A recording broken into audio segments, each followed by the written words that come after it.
नेपाल में शांति के लिए साधु संतों ने की पूजा अर्चना। नेपाल में इंस्टाग्राम फेसबुक ऐप को बैन करने के विरोध में वहां पर आगजनी और जनहानि की घटनाएं हो रही हैं। इसको देखते हुए मथुरा में साधु संतों ने यमुना महारानी के पास जाकर भोले बाबा के मंदिर में पूजा अर्चना की और शांति की अपील की। श्री कृष्ण जन्मभूमि मंदिर मस्जिद केस के मुख्य याचिकाकर्ता दिनेश फलाहारी महाराज ने कहा कि नेपाल में शांति के लिए मंदिर में पूजा अर्चना की गई है और कहा कि मोदी जी हमारे देश के सनातनी हिंदुओं के गौरव हैं, उनको नेपाल की स्थिति पर नजर बनाए रखना चाहिए। साध्वी प्रिया किशोरी जी ने कहा कि नेपाल सनातनी हिंदुओं का राष्ट्र है, वहां पर विधर्मी मानसिकता के लोग उपद्रव कर रहे हैं। समाज सेवी राजेश पांडे ने कहा कि ये विदेशी षड्यंत्र हो सकता है, भोले बाबा जरूर शांति स्थापित करेंगे। महामंडलेश्वर रामनारायण गिरी जी महाराज ने कहा कि भोले बाबा नेपाल में शांति स्थापित करें। हमारे भगवान से यही प्रार्थना है कि सभी सनातनी हिंदू शांति से रहें और खुश रहें। महंत अजय गिरी महाराज ने कहा कि नेपाल में शांति स्थापना बहुत जरूरी है। नेपाल की घटना में अंतर्राष्ट्रीय षड्यंत्र हो सकता है। हमारे पड़ोसी मुल्क नेपाल में आज कुछ माओवादी और नक्सलवादी और कुछ कम्युनिस्ट विचारधारा के युवाओं ने हिंसा की है। सोशल मीडिया बैन होने के कारण हम उनसे ये कहना चाहते हैं कि देश आपका है, धर्म आपका है, प्रजा आपकी है और ये संपूर्ण हिंदू जनमानस आपका है। कोई भी यदि मुद्दा होता है तो बारीकी से समझा जाता है।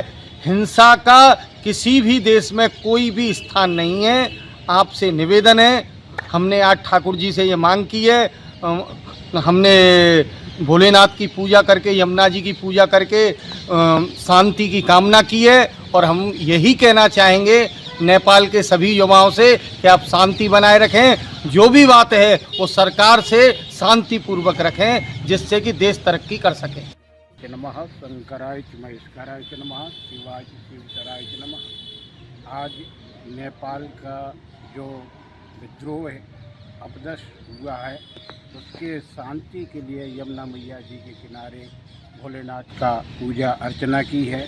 ये शांति प्रदान करने के लिए सर्वे भवन्तु सुखिनः, सर्वे सन्तु निरामया, सर्वे भद्राणि पश्यन्तु मा कश्चित् दुःखभाग् भवेत्।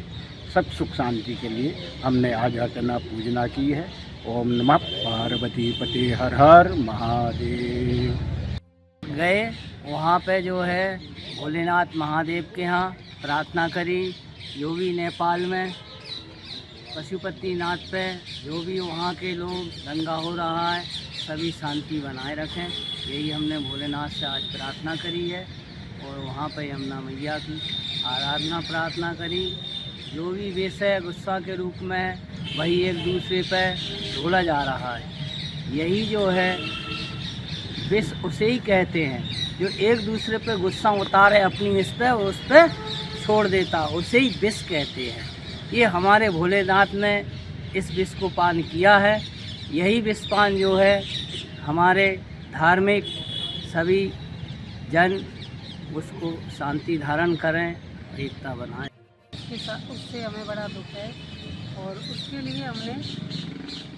लिए हमने आज यमुना महारानी से प्रार्थना की है और यमुना महारानी पर यमुनेश्वर महादेव हैं, उनसे भी हमने पूजन किया है, प्रार्थना की है कि नेपाल में जो हुआ है उसके लिए शांति हो। और हमारे संत जन भी कहते हैं सर्वे भवन्तु सुखिनः, सर्वे सन्तु निरामया, सब निरोगी रहें, सब सुखी रहें और सब एकजुट होकर के रहें। और योगी जी और मोदी जी से भी हम कहेंगे कि जो अंतर्राष्ट्रीय साजिशें चल रही हैं उनको देख करके हमारा एकमात्र हिंदू राष्ट्र है और वो है नेपाल। और एकमात्र हिंदू राष्ट्र नेपाल में भी ये ऐसा हमारे हिंदू भाई आपस में लड़ के मरेंगे तो इससे हमें बहुत जनहानि होगी और हमारे हिंदू भाई जब मरेंगे तो हमें बहुत दुख होगा। तो सबसे ये प्रार्थना है कि जो आपके मुद्दे हैं उनको शांतिपूर्वक धरना दें या शांतिपूर्वक अपने जो कार्य हैं उनको करवाएं। इस तरीके से आपस में ना लड़ें, इससे हमारे सनातन की भी हानि हो रही है। और जैसा आप जानते हैं कि हमारे रामचंद्र जी की ससुराल है तो हमारी सीता मैया वहाँ की हैं, तो हमारी सीता मैया शांति स्वरूप हैं और वहाँ पर शांति बनाए रखें। इसी से हमारी माँ भवानी सीता महारानी खुश होंगी और हम भी खुश हो पाएंगे। राधे राधे। हमारे भोले बाबा के मंदिर में पूजा अर्चना की है और भगवान से प्रार्थना की है कि नेपाल हमारा सनातनी हिंदुओं का राष्ट्र है, वहाँ पर शांति स्थापित हो।